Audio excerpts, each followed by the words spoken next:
Le ministre de la Promotion de la Jeunesse, Mamadou Touré a fait une étrange révélation sur le plateau d'une télévision sur le financement à hauteur de 700 millions d'un projet d'un seul individu. Pour mieux comprendre la politique de financement des projets des jeunes, il faut savoir que l'État ivoirien a mis en place une structure dénommée Agence Emploi Jeunes dont le rôle primordial est d'apporter un appui financier et même des formations aux jeunes entrepreneurs et ou en quête d'emploi.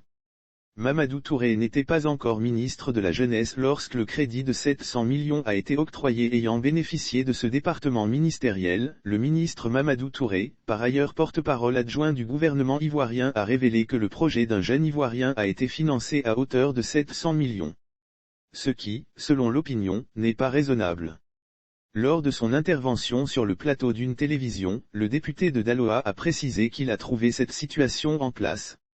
En d'autres termes, le prêt de 700 millions a été octroyé au propriétaire de la chaîne de salons de coiffure classe C, puisque c'est de lui qu'il s'agit, lorsque Mamadou Touré n'était pas encore ministre de la Jeunesse. Il faut préciser que depuis qu'il occupe le poste de ministre de la Jeunesse, les projets excédant 50 millions ne sont pas financés. Sur quelle base le ministère de la Jeunesse peut-il octroyer 700 millions à un seul individu ?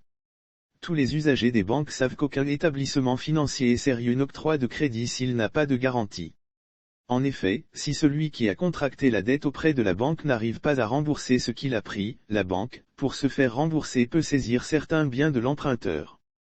Lire aussi Côte d'Ivoire, le président de l'Assemblée nationale Adama Bictogo perd un important poste à l'international dans ce cas de figure. Quelle garantie le patron des futurs salons de coiffure a-t-il laissé à l'agence Emploi Jeunes pour qu'elle lui octroie un peu plus d'un demi-milliard ?